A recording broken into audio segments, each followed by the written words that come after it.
हुजूर पाक सल्लल्लाहु अलैहि वसल्लम कीधु आजे आपना बगदादनी अंदर एक गरीब आदमीए पोताना घरे અમારા મિલાદની મહેફિલ રાખી છે. હું એના મિલાદમાં જાઉં છું.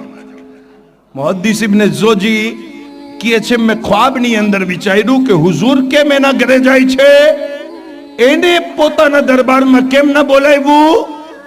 તો મારા દિલની વાત હુઝુર જાણી ગયા અને આકા કહેવા લાગ્યા, એ ઇબ્ન જોજી તું એમ વિચારે છે કે હું એના ઘરે કેમ જાઉં છું, એને મદીના મેં કેમ ના બોલાવી લીધું.